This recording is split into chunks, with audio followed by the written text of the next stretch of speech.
আচ্ছা আমরা একটু দেখি যে সাউন্ডগুলো ক্লিয়ার আছে কিনা একটু দেখো তো ভাই।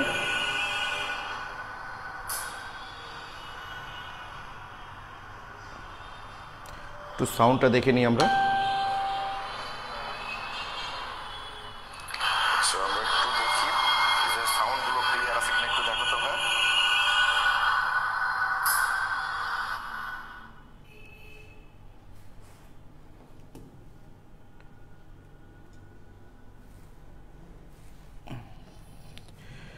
ওকে, আমার মনে হয় সব কিছুই ঠিকঠাক আছে। ওকে,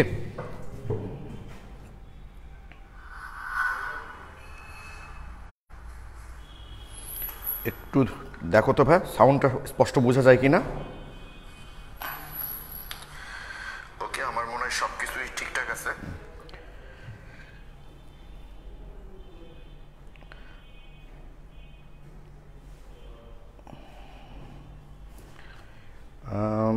মোটামুটি ফাইন রেজা আলভিনুর এসছ, থ্যাংক ইউ। শাহরিয়ার ইসলাম কেমন আছেন ভাই? তো ভালো। আবদুল্লাহ নোমান, আচ্ছা ওকে। আমাদের এখন পর্যন্ত 160-এর মতো স্টুডেন্ট ক্লাসে জয়েন করছে। আর কিছু কথা একটু বলি ভাই, যেমন তোমরা একজন দেখলাম যে ওই যে গ্রুপে, মানে আমি ওই যে আজকে ক্লাস ব্যাপারে লিখছি, তোমরা লিখছো যে ভাইয়া ওই যে আয়োডোমিতি এবং আয়োডিমিতি বিক্রিয়া শেষ হয়ে গেছে কিনা। আর তোমরা যারা লাইভ ক্লাসটা করছো দেখবা আমি কিন্তু আয়োডোমিতি এবং আয়োডিমিতির টোটাল একটা ক্লাস নিয়েছি এবং বেশ কিছু উদাহরণ কিন্তু ইউজ করেছে। এরপর ধরো প্রবলেম থাকতে পারে, যে জায়গায় যে প্রবলেমগুলো হবে সেগুলো আমাকে গ্রুপে পোস্ট দিতে হবে। তুমি পোস্ট না দিলে আমি কী করে বুঝবো? ধরো আমি বুঝিয়েছি তোমাদের কোনো প্রবলেমও নাই, ওইটা কি আমি আবার আলোচনা করব? বলো দেখি। এছাড়াও আমি দেখলাম, মানে তুমি আসো কিনা ভাইয়া জানি না, ক্লাসে দেখো যে ভাইয়া আরও কিছু উদাহরণ দিলে ভালো হইতো। তোমরা দেখবা তোমাদের কনসেপ্ট বুকের বিগত সালে জারণ বিজারণ টপিকস থেকে যত প্রশ্ন এসছে তার 80% প্রশ্ন এসেছে আয়োডোমিতি বিক্রিয়া থেকে। এবং দেখবা আয়োডোমিতির প্রচুর উদাহরণ আছে তোমাদের এই বিগত সালে আসা প্রশ্নের উপর, অর্থাৎ তোমাদের কনসেপ্ট বুকের যেখানে নমুনা সৃজনশীল প্রশ্ন এবং ওই যে বিগত সালে প্রশ্ন দেওয়া আছে, তো সেখান থেকে সলভ করবা। করতে গিয়ে যদি কোনোটা প্রবলেম হয় যে এই জায়গা বুঝি নাই, সেটা গ্রুপে আপলোড দিবা, সেটা নিয়ে আমরা আলোচনা করব। এভাবে কিন্তু সলভ করতে হবে। আমি ধরো একটা ক্লাস নিয়েছি, ক্লাসটা বুঝিয়েছি, তোমরা কোনো ওটা নিয়ে কোনো রেসপন্স করো নাই, কোনো প্রবলেম বলো নাই, তাহলে আমি কি করে বুঝবো যে ওইটাতে তোমাদের প্রবলেম আছে কি না? ঠিক আছে, ওকে। আচ্ছা, তোমরা আরেকজন একটা স্টুডেন্ট এই ইয়েটা বলেছ যে ভাইয়া আমরা যখন ফার্স্ট ইয়ারে পড়েছিলাম কপার আয়নের উপস্থিতি শনাক্তকরণ, তাই না? কপার আয়নের উপস্থিতি শনাক্তকরণ একটু মনে করে দিচ্ছি। দেখো তুমি ক্লাসে আসো কিনা ভাই একটু আমি জানি না, থাকলে একটু নক করো। আচ্ছা,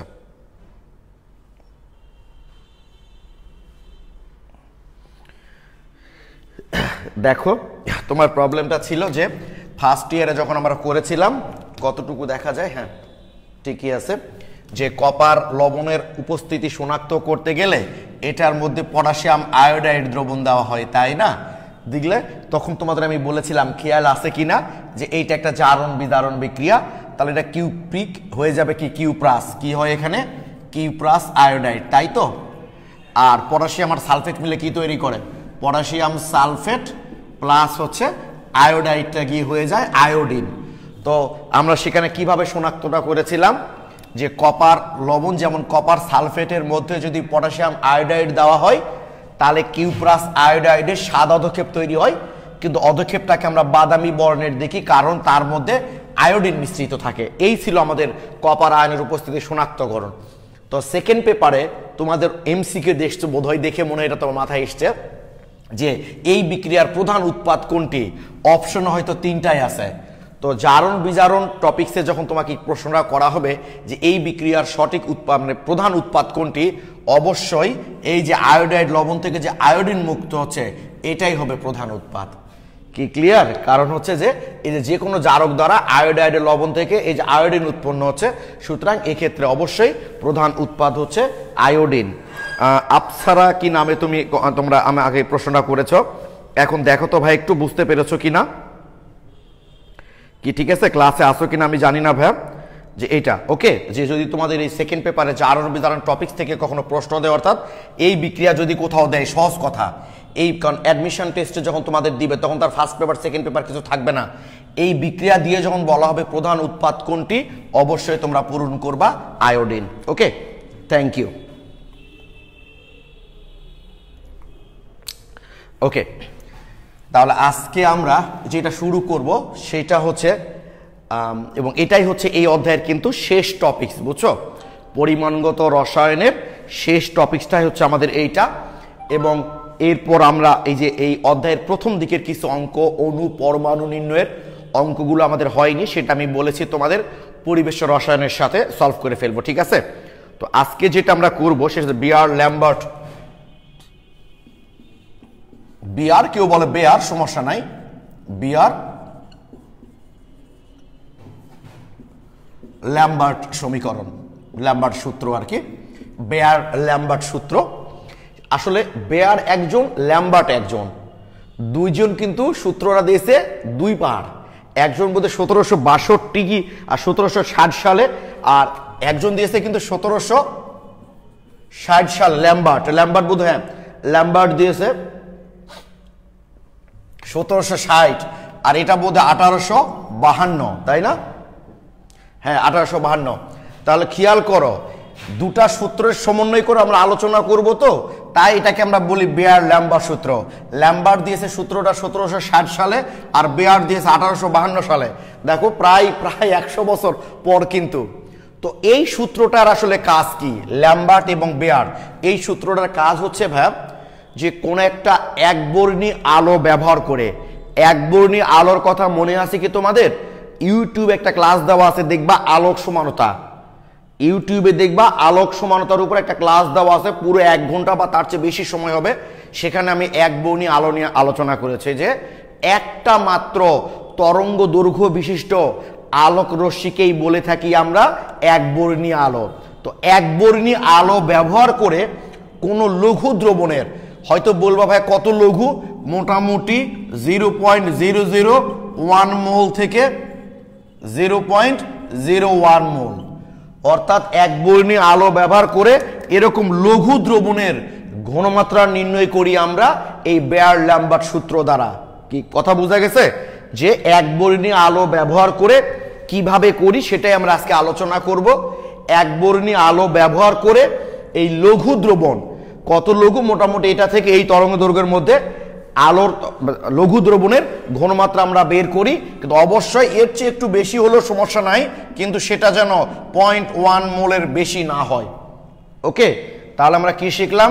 বেয়ার ল্যাম্বার্ট সূত্রটার কাজ কি? আসলে কাজটা হলো একবর্ণী আলো ব্যবহার করে লঘু দ্রবণের ঘনমাত্রা নির্ণয় করি আমরা এই বেয়ার ল্যাম্বার্ট সূত্রের সাহায্যে। গুড, আলভিনুল লিখেছ, একটি মাত্র তরঙ্গ দৈর্ঘ্য বিশিষ্ট আলোক রশ্মিকেই বলা হয় একবর্ণী আলো। Thank you, thank you. তাহলে ক্লিয়ার ভাই, যে একটি মাত্র তরঙ্গ দৈর্ঘ্য বিশিষ্ট আলোক রশ্মিকেই বলা হয় একবর্ণী আলো, এবং একবর্ণী আলো ব্যবহার করে কোন একটা লঘু দ্রবণের ঘনমাত্রা বের করি আমরা বেয়ার ল্যাম্বার্ট সূত্রের সাহায্যে। তো দেখো ভাইয়া, আমি কিন্তু বিষয়টা একটু অন্যভাবে পড়াই তোমাদের, এতে তোমাদের সুবিধা হবে, সেটা আমরা আস্তে আস্তে তোমরা বুঝতে পারবা। ধরো আজকে আমাদের বেয়ার ল্যাম্বার্ট সূত্র আমি বুঝালাম, বোঝানোর পর হয়তো তোমাদের অঙ্ক করালাম, কিছু অঙ্ক হোমওয়ার্ক দিলাম, যে অঙ্কগুলো তোমরা রুমে করবা। আগামী দিন তোমরা যদি আমাকে এসে বলো ভাইয়া ল্যাম্বার্ট সূত্রে এই জায়গা বুঝিনি, এইটা কেন বলেছিলেন, এইটা কেন হলো, বা এই অঙ্কটা পারিনি, তাহলে না সেগুলো আমি তোমাদের সলভ করব। ধরো আজকে তোমাদের আমি বেয়ার ল্যাম্বার্ট সূত্র পড়ালাম, আগামী ক্লাসের আগ পর্যন্ত দেখলাম এই সূত্র নিয়ে তোমাদের কোনো প্রশ্ন নাই। এখন তোমার যদি আমি তাহলে কি বুঝবো ভাই বলো তো? আমার তো বোঝানো শেষ। এখন তোমাকে যদি আমি ঠিকমতো বুঝাইতে না পারি, বা তোমার যদি প্রবলেম থাকে, সেইটা তো আমাকে নক করতে হবে। এখন ধরো 3টা-4টা ক্লাস আমরা অন্য টপিক্সে চলে গেছি, বুঝতে পারলা? গতদিন আমরা নির্দেশক পড়েছি, আজকে বেয়ার ল্যাম্বার্ট সূত্র পড়ছি। এখন তুমি এখন এসে যদি বলো আচ্ছা ওই টপিকটা কি শেষ, ওই টপিক শেষ না শেষ ওটা তো তোমার দেখার দরকার নাই। তোমার যখন যে টপিকসটা চলছে সেই টপিক্সে তোমার যত প্রবলেম থাকবে তুমি সলভ করে নিবা। ওকে, আচ্ছা, তাহলে বেয়ার ল্যাম্বার্ট সূত্র ব্যবহার করে আমরা কি করি, যে একবর্ণী আলো ব্যবহার করে লঘু দ্রবণের ঘনমাত্রা বের করি। কিভাবে দেখো এখন। তো সূত্রটা একটু পরে বলি, আগে তোমাদের সঙ্গে কিছু বিষয় নিয়ে একটু কথা বলি ভাই আমি। সেইটা হলো মনে করো ভাই এই একটা পাত্র, এখানে একটা দ্রবণ আছে, অবশ্যই দ্রবণটা লঘু দ্রবণ। আমরা ইন্টেন্সিটি আই নোট দিলাম, এই জন্য প্রাথমিক আই নোট ইন্টেন্সিটির একটা একবর্ণী আলো এখানে আমরা অ্যাপ্লাই করলাম, এই দ্রবণের মধ্যে দিয়ে চালনা করলাম। তাহলে চালনা করলাম ধরো টি সময় ধরে, এখান থেকে বের হয়ে গেল আইটি ইন্টেন্সিটির আলো। তো তোমরা আমাকে একটু কি কমেন্টে বলবা, ভালো করে শোনো, আই নট অর্থাৎ প্রাথমিক তীব্রতা ইন্টেন্সিটি, এই জন্য আই ব্যবহার করি আমরা, অ্যাপ্লাই করলাম, টি সময়ের পর এখানে বের হলো আইটি ইন্টেন্সিটির আলো। তোমরা কি আমাকে বলবা এটা এবং এটার মধ্যে কোন মানটা বড় হবে নাকি দুটা মান সমান হবে, মানে কোনটা সঠিক হবে বলো তো ভাই একটু, এইটা নাকি এইটা নাকি এইটা, বলো তো একটু তোমরা আমাকে। যে আমি আই নোট ইন্টেন্সিটির একটা আলো একবর্ণী, অবশ্যই আমরা এই দ্রবণের মধ্যে দিয়ে চালনা করলাম এবং টি সময় আইটি ইন্টেন্সিটির আলোটা এখান থেকে বের হয়ে গেল। তো এখন আমাদের প্রশ্ন হচ্ছে এই যেটা আমি অ্যাপ্লাই করলাম সেম তীব্রতার আলোয় বের হবে নাকি এটা বড়, এটা কমে যাবে নাকি এটা বেড়ে যাবে, একটু তোমরা আমাকে কমেন্টে জানাও তো ভাই। Thank you Khalid Mahmud Akib A লিখেছো, A thank you, Fahim Reza A, Sabbir thank you, সবাই এ লিখেছো, সবার উত্তর ঠিক আছে। কারণটা হলো ভাই আমরা আই নোট ইন্টেন্সিটির আলো যখন এই দ্রবণের মধ্যে দিয়ে চালনা করব, এই দ্রবণ দ্বারা এই আলোর তীব্রতা কিছুটা কি হবে বলো দেখি, শোষিত হবে, হওয়ার পর বাকিটুকু বের হবে। ধরো আমরা 100% অ্যাপ্লাই করলাম, এখানে 20% শোষণ হয়ে গেল, তাহলে নির্গত হবে কতটুকু ভাই বলো দেখি, স্বাভাবিক 80%। কি ক্লিয়ার তো ভাইয়া তোমরা? আমার বিশ্বাস এইটুকু তোমরা বুঝতে পেরেছো। তার মানে অবশ্যই এটা হবে, অর্থাৎ যে তীব্রতার আলোটা আমরা প্রবেশ করাবো এর মধ্যে দিয়ে, যেটা বের হয়ে যাবে সেটা কিছুটা কমে যাবে। কেন কমে যাবে? ওই আলোর কিছুটা অংশ এই দ্রবণ দ্বারা কি হবে ভাই বলো দেখি, শোষিত হবে। ক্লিয়ার কি এটা? এইটা শোষিত হবে, এইটুকু তোমরা বুঝতে পেরেছ। আচ্ছা তোমাদের কমন সেন্স কি বলে ভাই বলো তো একটু, আমাদের কমন সেন্সটা কি বলে? সেটা হলো এই যে দ্রবণের ঘনমাত্রা যদি বেশি হয় তাহলে শোষণ বেশি হবে নাকি ঘনমাত্রা কম হলে শোষণ বেশি হবে? অবশ্যই আমার এই দ্রবণের ঘনমাত্রাটা যদি বেশি হয় তাহলে ঘনমাত্রা বেশি মানে কি ভাই বলো দেখি, আমার আলোটা বেশি অণুর মধ্যে দিয়ে চালনা করতে হবে, তার মানে অবশ্যই শোষণের পরিমাণটা বেশি হবে। তাহলে আমরা এই দ্রবণের কনসেন্ট্রেশন ঘনমাত্রাকে যদি আমরা সি দ্বারা প্রকাশ করি তাহলে অ্যাবজর্ব শোষণ, যেটাকে আমরা অ্যাবজর্বেন্স বলে থাকি, আসলে শোষণ বা বিশোষণ যেটা বা শোষণ মাত্রা যাই বলো না কেন ভাইয়া, সেইটা বলো তো ভাইয়া ঘনমাত্রার সমানুপাতিক হবে কিনা? অর্থাৎ এই দ্রবণের ঘনমাত্রা যত বেশি হবে, এই দ্রবণ যে দ্রবণটা আমরা নিব এই দ্রবণের ঘনমাত্রা যত বেশি হবে শোষণ মাত্রা বা শোষণ বা বিশোষণ যাই বলো না কেন সেটা নিশ্চয়ই বেশি হবে। তাহলে আমরা নিশ্চয়ই বলতে পারি তার শোষণ অ্যাবজর্বেন্স তার ঘনমাত্রা কিভাবে বলতো সমানুপাতিক। এইটুকু নিশ্চয়ই তোমরা বুঝতে পেরেছ। এইটুকু সূত্রে বললাম যে ভাই তোমাদের সূত্রে যার তোমাদের দরকার নাই, আমি যা বলছি সেইটা আগে দেখো, আমরা সূত্রে পরে যাব। বলো তো ভাই এইটুকু বুঝতে পেরেছো কি তোমরা? ওকে, যে ঘনমাত্রা যত বেশি হবে শোষণটা তত বেশি হবে, তার মানে বলতেই পারি আমরা অ্যাবজর্বেন্স এ সেইটা তার কনসেন্ট্রেশন ঘনমাত্রার কিভাবে বলতো সমানুপাতিক। আচ্ছা অমি লিখেছো ভাইয়া, কারণটা আরেকবার। আচ্ছা বলো তো ভাইয়া দ্রবণের ঘনমাত্রা যদি বেশি হয় তাহলে ঘনমাত্রা বেশি মানে কি বেশি পরিমাণ দ্রবীভূত আছে। অমি খেয়াল করো ভাইয়া, ঘনমাত্রা যদি বেশি হয় তার মানে কি বেশি পরিমাণ দ্রবীভূত আছে, তাহলে এই আলোটা যখন এখানে বের হয়ে যাবে তার মানে কি বেশি পরিমাণ অণুর মধ্যে দিয়ে বের হয়ে যেতে হবে, অর্থাৎ বেশি পরিমাণ অণু ওই আলোটাকে কি করবে ভাই বলতে শোষণ করবে, তাহলে শোষণের পরিমাণটা বেশি হবে না? বলো তুমি আমাকে। অমি বুঝতে পারলা ভাইয়া যে বেশি ঘনমাত্রা মানে কি দ্রবের পরিমাণ বেশি, তার মানে দ্রবের পরিমাণ যদি বেশি হয় তাহলে বেশি পরিমাণ দ্রবের মধ্যে দিয়ে আমাকে আলোটাকে চলে যেতে হবে, তাহলে শোষণের পরিমাণটা বেশি হবে কিনা? এই কারণে অ্যাবজর্বেন্সটা হচ্ছে তার ঘনমাত্রার সমানুপাতিক। অমি একটু বলো তো ভাই বুঝতে পারলা কিনা অমি? আচ্ছা তালা বিন কবির বললাম তো ভাই আরেকবার বলো দেখি এখন বুঝতে পারলা কিনা? আমি বুঝেছি ভাইয়া, থ্যাংক ইউ। তালা বিন কবির, একটু বলো তো ভাই তুমি বুঝতে পারলা কিনা ঘনমাত্রা ব্যাপারটা? যে ঘনমাত্রা বেশি তার মানে কি ভাই বলো দেখি? বেশি পরিমাণ দ্রবের মধ্যে আলোটাকে চলে যেতে হবে, তাহলে শোষণটা কি বেশি হবে না? স্বাভাবিক তো এটা। ওকে, আচ্ছা এই যে রঞ্জিত বিশ্বাস লিখেছে আটকে যাচ্ছে স্যার। আচ্ছা এগুলো আটকে গেলে আমি এখান থেকে কিভাবে তোমাদের সে আটকানো সলভ করতে পারি ভাই বলো? এগুলো কমেন্ট তোমরা কেন করো বলো? এই যে আটকে যাচ্ছে তাহলে ক্লাস করো না, নামাজের সময় হয়ে যাচ্ছে, আমি কি এগুলো বুঝি না? তো তুমি যদি ওখান থেকে ক্লাস আটকে যায় আমি এখান থেকে কিভাবে সলভ করবো তোমার আটকে যাওয়াটা বলো তো ভাই একটু। ওকে, থ্যাংক ইউ সবাই লিখেছো। আচ্ছা তালা বিন কবির তাসিফ, বুঝতে পেরেছি ভাই, থ্যাংক ইউ ভাই। এই তো তাহলে আমরা বুঝে গেলাম। আমি কিন্তু খুব সহজভাবে উপস্থাপন করার চেষ্টা করছি। অনেকের কাছে তুমি আজকের ক্লাসটা করার পর যদি অনেককে তুমি বলো যে ক্লাসটা খুব ভালো লাগলো, খুব সুন্দর বুঝতে পেরেছি, অনেকে হয়তো অবাক হয়ে যাবে, দেখবা যে এই বেয়ার ল্যাম্বার্ট সূত্রের মতো বিশ্রী জিনিস তোমার খুব ভালো লাগলো। অনেকেই বুঝেই উঠতে পারে না কোন রাশি দ্বারা কোনটা বুঝিয়েছে, অঙ্ক থেকে বুঝতে পারে না কোন ডাটা কার মান। আমি রিয়েলি বলছি, এর কারণটাই হলো তারা বিষয়টা ক্লিয়ার বোঝে না। তাই এখন তোমরা আমাকে বলো তো ভাই, ধরো এই যে পাত্র যেটা আছে তার পুরুত্ব ধরো এরকম, এটা এল, এটা এল পুরুত্ব, বুঝছো? তো ধরো সেম ঘনমাত্রা একটা দ্রবণ নিলাম আমরা, এবার পুরুত্বটা বেশি নিলাম, ঘনমাত্রা সেম।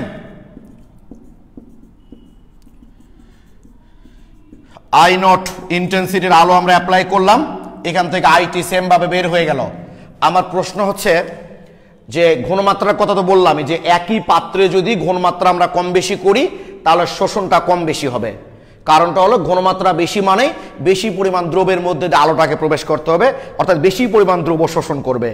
আর ঘনমাত্রা কম মানে কম পরিমাণ দ্রব্য শোষণ করবে। এখন আমার প্রশ্ন হচ্ছে ঘনমাত্রা মনে করো দুটা দ্রবণের সেম, এই যে লেন্থ পুরুত্ব যেটা আছে আমার পাত্রের বেশি যদি হয় তাহলে শোষণটা বেশি হবে, নাকি পুরুত্ব বেশি হলে শোষণ কম হবে, নাকি পুরুত্বের উপর নির্ভর করবে না? তোমরা কি বলতেছো বলো আমাকে। আমি আরেকবার বলছি, ধরো এই দুটা দ্রবণের ঘনমাত্রা সমান, জাস্ট পুরুত্ব কম বেশি, তাহলে যদি পুরুত্ব বেশি হয় তাহলে শোষণটা কি বেশি হবে, নাকি পুরুত্ব বেশি হলে শোষণ কম হবে, নাকি একই থাকবে? অর্থাৎ পুরুত্বের সাথে এই শোষণের সম্পর্কটা কি তোমরা আমাকে একটু বলবা। এর সাথে এই এল এর সম্পর্কটা কি তোমরা আমাকে একটু বলো তো ভাই। এর সাথে এই এল এর সাথে এর সম্পর্কটা কি তোমরা যদি কেউ বুঝে থাকো তাহলে একটু বলবা। আচ্ছা থ্যাংক ইউ, তোমরা সবাই ঠিক লিখেছো, বেশি হবে ও সমান হবে লিখেছো। আচ্ছা নাফিজা লিখেছো রিদা সমান, ফাইম রেজা বেশি হবে, আব্দুল হামিদ বেশি হবে, কুসুম কলি বেশি হবে মনে হচ্ছে, জাফরিন হাসান বেশি হবে। থ্যাংক ইউ তোমরা সবাই বুঝতে পেরেছো। অ্যাবজর্বেন্স তার ঘনমাত্রার সাথে যেমন সমানুপাত, পুরুত্বের সাথেও সমানুপাত।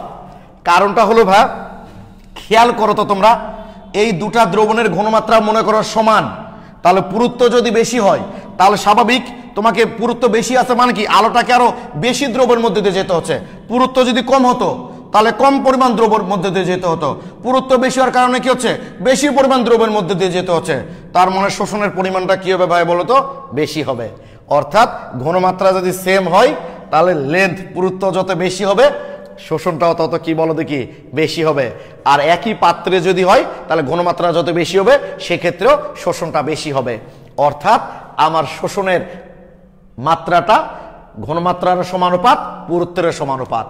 আমি আবারও বলছি, দুটা দ্রবণের ঘনমাত্রা যদি সমান হয় তাহলে পাত্রের পুরুত্ব যদি বেশি হয় তাহলে শোষণটা বেশি হবে। এই কারণে পুরুত্ব বেশি মানে কি খেয়াল করো তো বা, বেশি পরিমাণ দ্রবের মধ্যে দিয়ে আলোটা গিয়ে তারপর বের হতে হচ্ছে। তার মানে কি বেশি পরিমাণ অণু দ্বারা আমার এই আলোটা শোষিত হবে, ফলে অবশ্যই শোষণের পরিমাণটা তাহলে কি হবে, বেশি হবে। তোমরা একটু আমাকে বলো তো ভাই। আচ্ছা সানজিদা ইসলাম, আচ্ছা আরেকবার বললাম তো, এখন দেখো তো ভাই সানজিদা এখন বুঝতে পেরেছি কিনা একটু বলো তো ভাই। আচ্ছা জান্নাতুল ঠিক লিখেছ, তোমরা একটু প্লিজ আমাকে জানাও এখন বুঝতে পারলা কিনা, অর্থাৎ এই দুটা নিয়ে তোমাদের কোনো প্রশ্ন আছে কিনা। আমি যেটা বলেছি কার সূত্র কে বলেছে এগুলো তোমাদেরকে ভাবতে বলিনি তো আমি। তোমরা যারা আমার কাছে ফার্স্ট ইয়ার থেকে পড়ছো এই বিষয়টা তোমরা নিশ্চয় জানো বা খেয়াল করবা। যারা ফার্স্ট ইয়ার থেকে পড়ছো খেয়াল করো ভাই, আমি যখন তোমাদেরকে কোনো সূত্র পড়াই আমি কিন্তু কখনোই আগে সূত্র পড়াই না। তোমরা খেয়াল ফাজানা নীতি পড়েছ, তারপরে এই যে সেকেন্ড পেপার বয়েলের সূত্র, যে সূত্রই বলো না কেন, আমি কিন্তু স্টুডেন্টদেরকে কখনোই প্রথমে সূত্র পড়াই না। আমি আগে স্টুডেন্টদেরকে জিজ্ঞেস করি তোমরা বলো তোমাদের কি মনে হচ্ছে এটা, তারপর আমরা সূত্রের সাথে কি করি ভাইয়া বলো তো, মিল খুঁজে বের করি। এতে জিনিসটা ক্লিয়ারলি বোঝা যায়।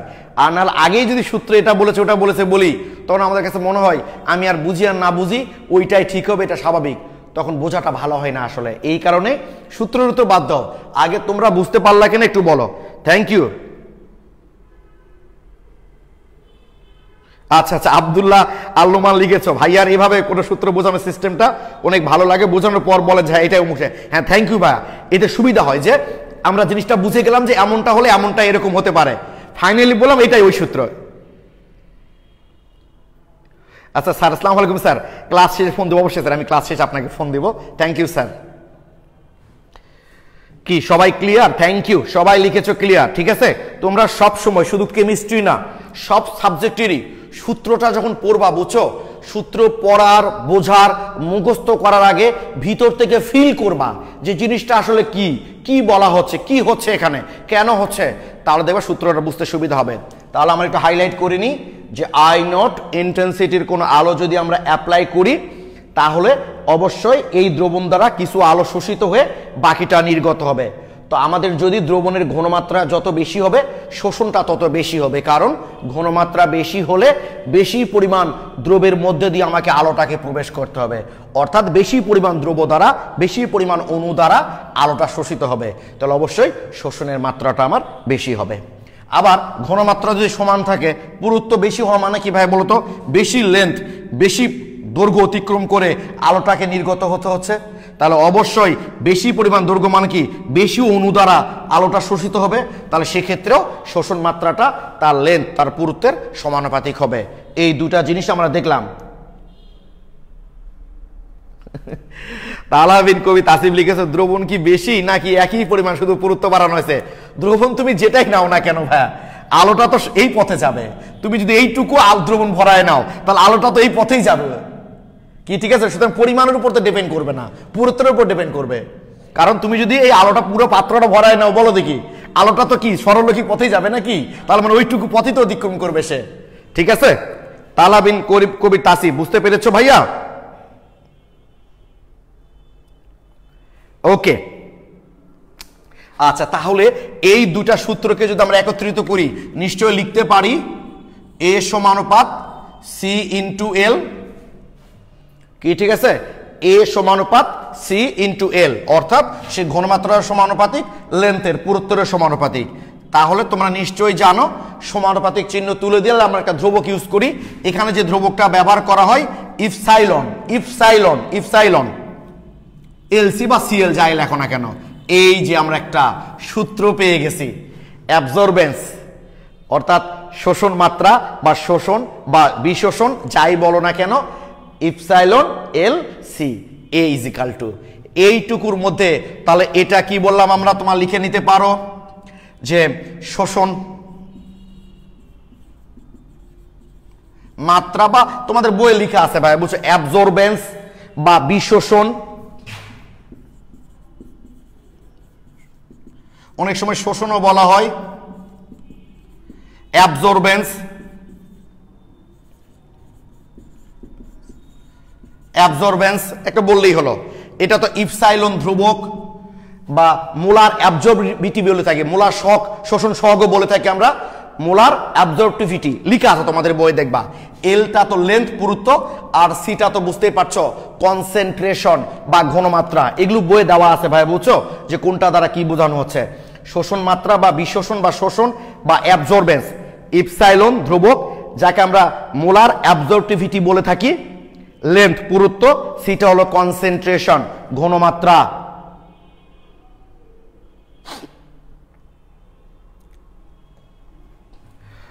ওকে, তো এইবার আমরা এই ইপসাইলনের এককটা একটু দেখতে চাই আগে, তারপর বাকি জায়গায় আসবো।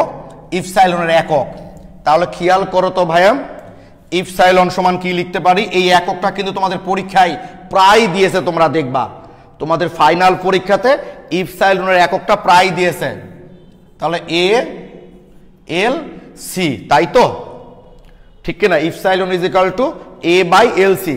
তো এর তো কোনো একক নাই, ঠিক আছে, শোষণ ওর তো কোনো একক নাই, তাহলে কি হতে পারে এটা, ধরো 1 বাই লেন্থ। অবশ্যই আমাদের এই ক্ষেত্রে কিন্তু ভাই আমরা এই পুরুত্বটাকে প্রকাশ করি সেন্টিমিটারে।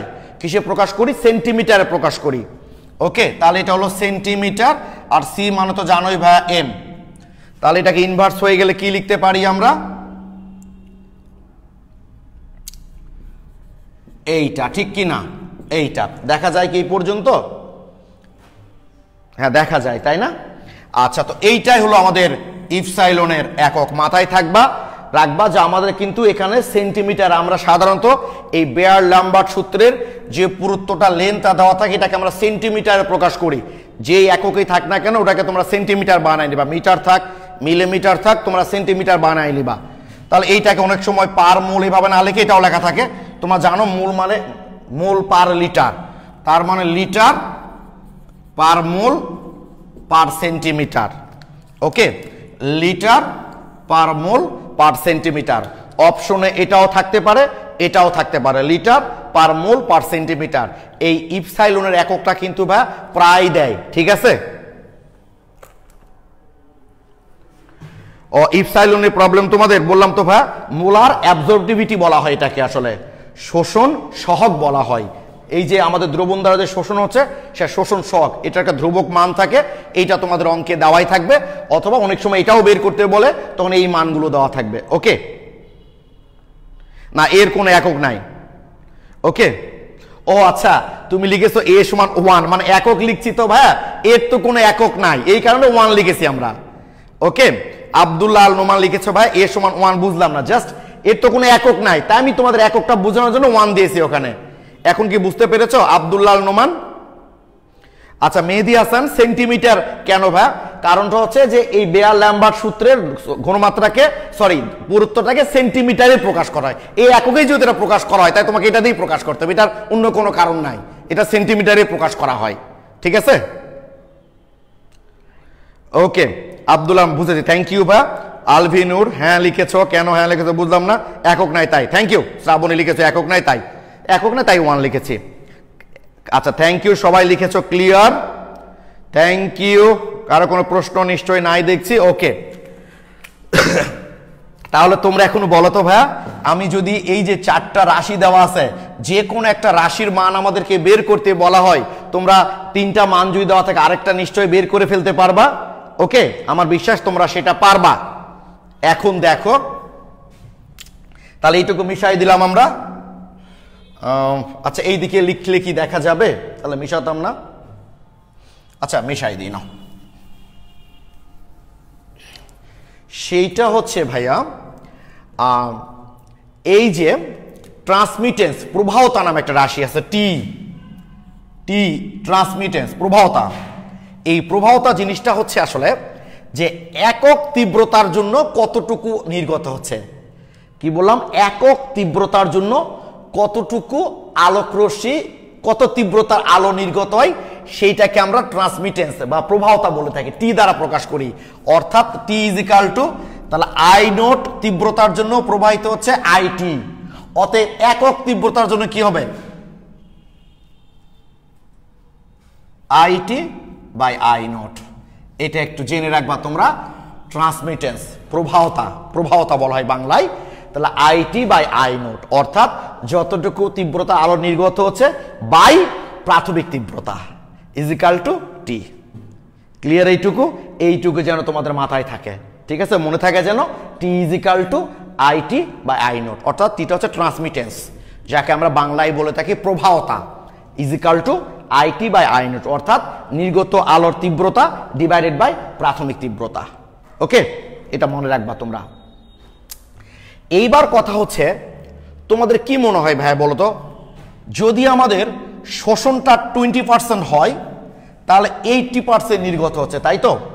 শোষণ যদি আমাদের 20% হয় তাহলে 80% নির্গত হচ্ছে, তাহলে স্বাভাবিক আমার এই দ্রবণ দ্বারা শোষণ যদি 30% হয় তাহলে নির্গত কত পার্সেন্ট হবে? 70%। তাহলে তোমরা আমাকে বলো তো ভাই, এর সাথে টি এর সম্পর্কটা কি হবে? এটা হচ্ছে শোষণ আর টিটা হচ্ছে ট্রান্সমিটার প্রবাহতা, এই যে আইটি। তার মানে এটা যখন বেড়ে যাচ্ছে এই মানটা, এটা তো ধ্রুবক মনে করো, তুমি তো অ্যাপ্লাই করেছ, তার মানে এই মানটা যত বড় হবে এটা তত বড় হবে, এই মানটা যত ছোট হবে এইটা তত ছোট হবে। তার মানে আমার এটা যদি 80% হয় তাহলে এটা কিন্তু 20% হচ্ছে শোষণটা, দেখো। আর এটা যখন 70% মানে কমে যাচ্ছে এইটা কিন্তু বেড়ে যাচ্ছে, তাহলে এর সাথে এর সম্পর্ক কি সমানুপাত না ব্যস্তানুপাত? অবশ্যই ব্যস্তানুপাত হবে। আমার কথা কি বুঝতে পেরেছো ভাইয়া? যে ট্রান্সমিটেন্স বেশি তার মানে শোষণটা কি কম, শোষণটা বেশি তার মানে ট্রান্সমিটেন্সটা কি কম। অর্থাৎ এর সাথে টি এর সম্পর্কটা হচ্ছে বা একটা গাণিতিক ফাংশন, এটা লগ 1/t। তোমরা নিশ্চয়ই ভাবছো এটা কোথায় থেকে আসলো, লগটা কোথায় থেকে আসলো, এইটা আমি একটু পরে তোমাদের ব্যাখ্যা করছি।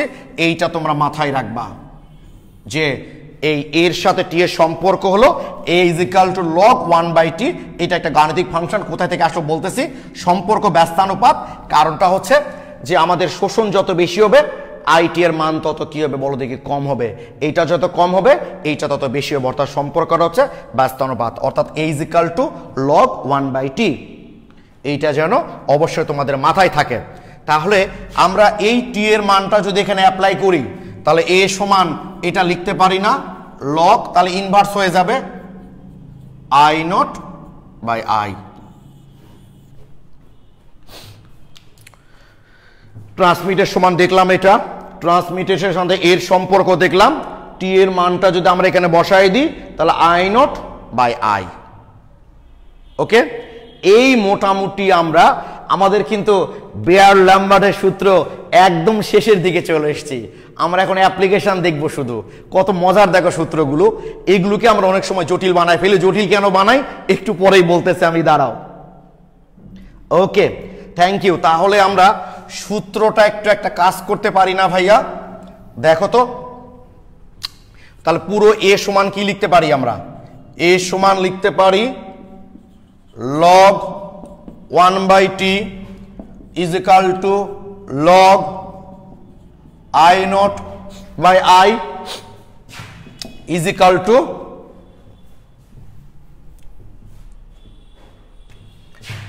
epsilon LC। এই যে বেয়ার ল্যাম্বার্টের সূত্রের যে গাণিতিক রূপটা আছে সেইটা আমরা পেয়ে গেছি। ওকে, এখন অঙ্কে আমরা দেখব, যদি অঙ্কে দেওয়া থাকে যে এত পার্সেন্ট আইটি আর কি, এত পার্সেন্ট নির্গত হচ্ছে, তার মানে এটা এত পার্সেন্ট, যত পার্সেন্ট নির্গত হচ্ছে, ধরো 80% নির্গত হচ্ছে, তাহলে আপনার আইটি এর মান হচ্ছে 80, আর এইটা তাহলে কত 100, হয়তো এর মানটা বের করতে বলতে পারে। অর্থাৎ যেভাবে অঙ্কের ডাটা দেওয়া থাকবে সেইটা আমরা অ্যাপ্লাই করবো। একটু পরে অঙ্কে যাচ্ছি ভাই আমি, তোমরা এইটা মনে রেখো। আমাদেরকে তো অরিজিনালি বেয়ার ল্যাম্বার্টের সূত্রটা কমপ্লিট। এবার তোমাদের বইয়ে কি আছে আর বিষয়গুলো কেন একটু জটিল হয় তোমরা দেখবা। আচ্ছা, তোমরা নিজেদের মধ্যে না আলোচনা করো না ভাই, বুঝছো, তাহলে তোমাদের সুবিধা হবে। ওকে, আচ্ছা প্লিজ। তাহলে দেখো আমাদের ল্যাম্বার্ট উনি 1700 কত দেখলাম ভাই 60 সালে, তাই না? উনি যে 1760 সালে দেখো যে কথাটা উনি বলেছেন 1760 সালে, যে আলোকরশ্মির তীব্রতার হ্রাসের হার তীব্রতার সমানুপাতিক। কি বলেছে ভাই বলো তো? তীব্রতার হ্রাসের হার তীব্রতার সমানুপাতিক। অর্থাৎ এই যে ডিআই দৈর্ঘ্যের সাপেক্ষে বলেছেন উনি তীব্রতার সমানুপাতিক। দেখো এখন বিষয়টা উনি বলেছেন যে একটা নির্দিষ্ট পুরুত্বের মধ্যে দিয়ে যদি আমরা কোনো একবর্ণী আলোকে চালনা করি তাহলে তীব্রতার হ্রাসের পরিমাণ তার তীব্রতার সমানুপাতিক। কথাটা কেন বলেছে এখন দেখো তোমরা ভাইয়া, এগুলো না বুঝলেও শুধু এইগুলো দিয়ে যেগুলো আমি এতক্ষণ ধরে বুঝালাম সেগুলো দিয়ে তোমরা ক্যালকুলেশন করে আসতে পারবা। খেয়াল করো, মনে করো ভাই আমরা এখানে দাঁড়িয়ে আছি, অনেকগুলো মানুষ লাইন করে, ওই পার থেকে ধরো আমরা অনেকগুলো মানুষ লাইনে দাঁড়ায় আছি, ওই পার থেকে আমাকে করা হলো কি 50টা বল ছুঁড়ে মারা হলো। তাহলে 50টা বল প্রথম যে থাকবে ওই মাথায়, খেয়াল করবা, ওই মাথায় প্রথম যে ব্যক্তিটা থাকবে সে ভাববে 50টা তো হাতে পেলাম, এর মধ্যে 10টা পকেটে রেখে দিই, 10টা শোষণ করলো। সে পরের জনকে কয়টা পাঠায় দিল? 40টা। এবার পরের জন ভাবছে 40টা পেলাম তো, এর মধ্যে 8টা রেখে দিই, সে কয়টা পাঠায় দিল? 32টা। যে এবার ভাবছে 32টা পেলাম তো, এর মধ্যে 5টা রেখে দিই।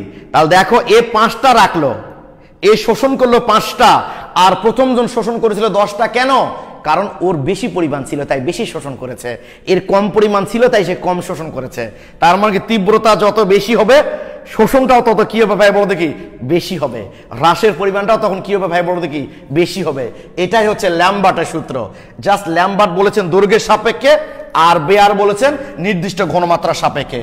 মাইনাস দেওয়ার অর্থ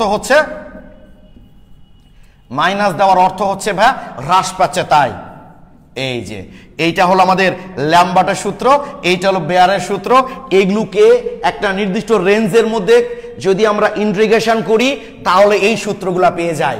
আমি তোমাদের ওইভাবে ইন্টিগ্রেশন না করে সরাসরি সূত্রগুলা বুঝাই দিলাম, এতে তোমাদের ভুল কম হবে। আর যারা এগুলো ইন্টিগ্রেশন করে টোরিটা করতে চায় তাদের ক্ষেত্রে প্রবলেমগুলো বেশি হয়। তবে কোনো টেনশন নাই, আমরা যেহেতু মোটামুটি সূত্রগুলো বুঝে গেছি, এগুলো দিয়ে আগে অঙ্ক টঙ্ক টোটাল টপিকগুলো শেষ করে ফেলবো। তারপর যদি মনে হয় ভাইয়া এখান থেকে আমাদের সূত্রগুলোর প্রতিপাদন দেখান, তখন আমি দেখাবো, টেনশন নাই। আপাতত এই বিষয়টা আমরা মাথায় ঝেড়ে ফেলে দিলাম। অন্তত এইটুকু তোমাদের বুঝালাম আমি যে এইটা যত বেশি হবে, অর্থাৎ যত বেশি পরিমাণ তুমি পাবা কি, ঠিক আছে, তোমার শোষণের পরিমাণটাও তত কি হবে ভাই বলো দেখি? বেশি হবে।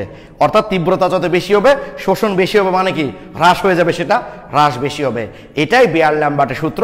এই প্রতিপাদনগুলো আমরা পরে করব, আগে এই সূত্রগুলো দিয়ে আমরা অঙ্ক একটু দেখে নিই। আচ্ছা, আরেকটা ব্যাপার, আমি একটা কাজ করব তোমাদের। আচ্ছা, থ্যাংক ইউ সুদীপ্ত সরকার, তন্ময় লিখেছো, খুব ভালোভাবে বুঝছি।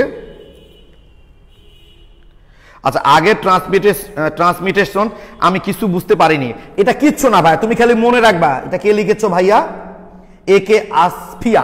কিচ্ছু না ভাই, খালি মাথায় রাখবা T is equal to I T by I naught. অর্থাৎ নির্গত আলোর তীব্রতাকে প্রাথমিক আলোর তীব্রতা দিয়ে ভাগ করলে যে অনুপাতটা পাই সেটা হচ্ছে ট্রান্সমিটেন্স। ওকে, মাথায় থাকে যেন।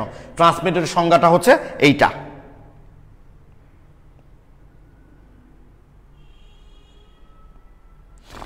আচ্ছা, মন্ত্রণালয়ের বোধহয় যখন কোনো টেন্ডারের জন্য টাকা আসে এভাবে কমে যায়। Abdullah Al Noman, thank you so much. আমি এসব রাজনৈতিক কথাবার্তা ভাই বলতে চাচ্ছিলাম না, হ্যাঁ তুমি সুন্দর উদাহরণ দিয়েছো। ঠিক আছে, আমরা সব সময়, আমি আমার ব্যক্তিগতভাবে ভাই, আমি স্টুডেন্ট লাইফে কিন্তু খুব যে বেশি পড়ালেখা করতাম তা না, কিন্তু আমি পড়ালেখাগুলোকে ছোট করে নিলাম। দেখো, এত বড় ইন্টিগ্রেশন সব বাদ দিয়ে সরাসরি কত সুন্দর করে আমরা সূত্রগুলো বুঝে ফেললাম। এখন আমরা অঙ্ক করব। দেখো, ও আচ্ছা, যেটা বলছিলাম, তোমাদের নতুন সিলেবাসেই কিন্তু এই বেয়ার ল্যামবার্ট সূত্রটা অ্যাড করা হয়েছে, আগের সিলেবাসে কিন্তু ভাই ছিল না। তাহলে তোমাদের নতুন সিলেবাসের পরীক্ষা শুরু হয়েছে 2015 সাল থেকে। ঠিক আছে, 2015 থেকে পরীক্ষা শুরু হয়েছে। 15, 16, 17, 18, 19, 20-এর পরীক্ষা তো হয়নি। মোট 5 বার এ পর্যন্ত পরীক্ষা হয়েছে তোমাদের, সেটা ফাইনাল পরীক্ষা বলো আর অ্যাডমিশন টেস্ট বলো না কেন।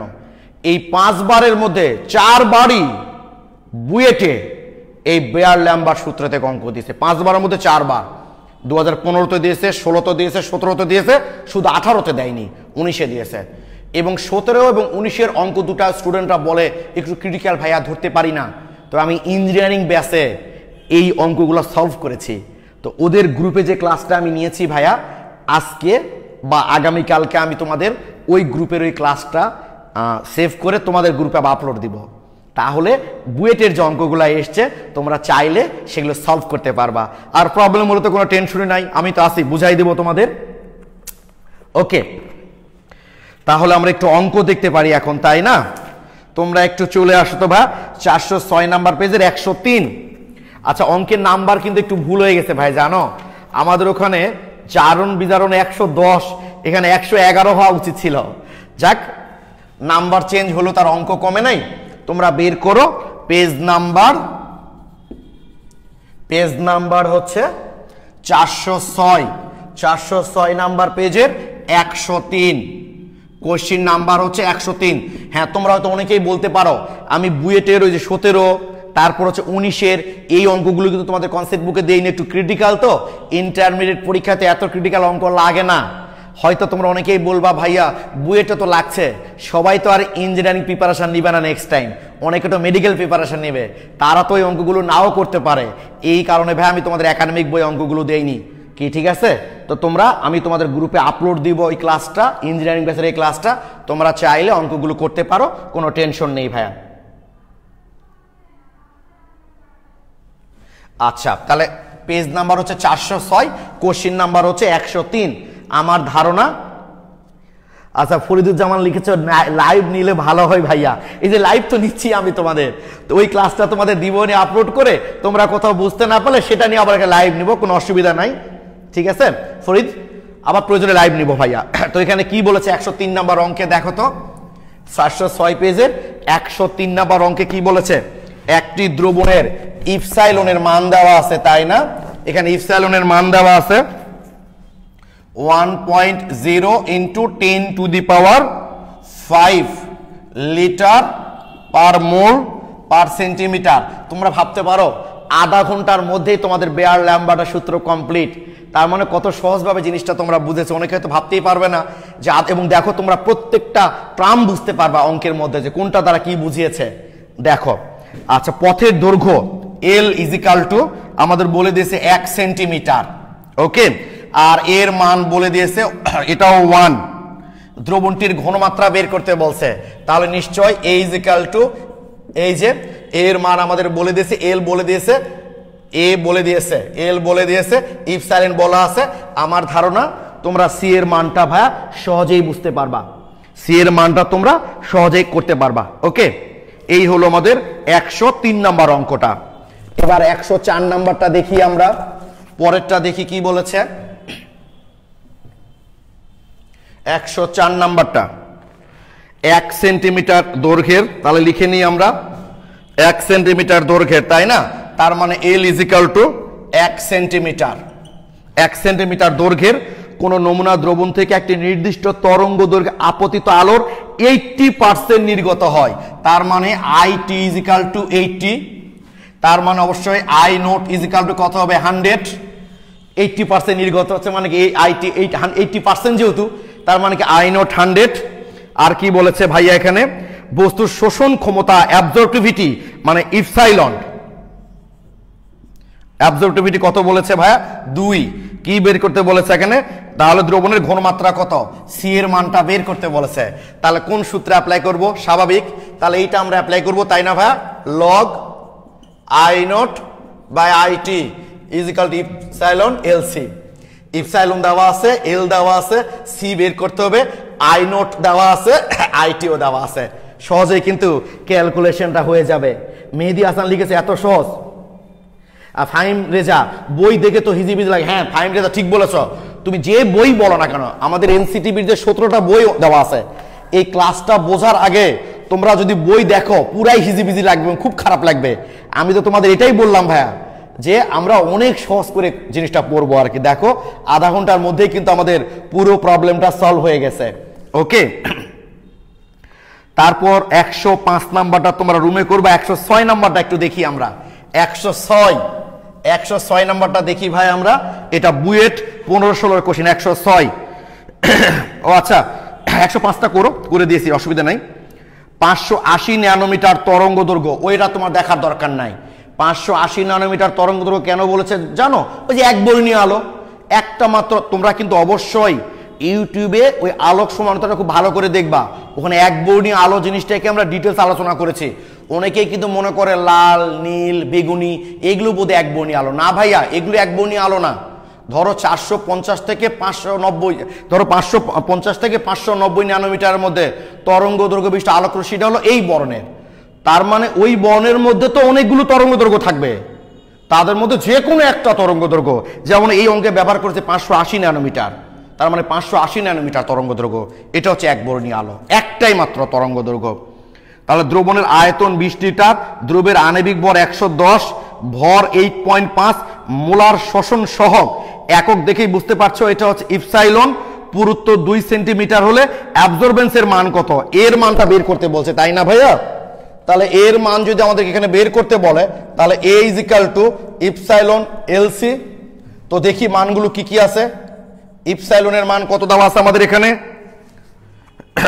10⁻³ পার সেন্টিমিটার পার মোল।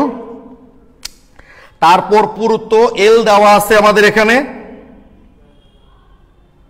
2 সেন্টিমিটার। বললাম না সবসময় এলটা সেন্টিমিটারে হবে। আর সি এর মানটা সরাসরি দেওয়া নাই, কিন্তু ওই যে W/mv এই সূত্র দিয়ে আমরা সিটা বের করে ফেলতে পারি না। কারণ দেখো ভাই এখানে দ্রবের ভর দেওয়া আছে, W কত দেওয়া আছে দেখো তো 8.5,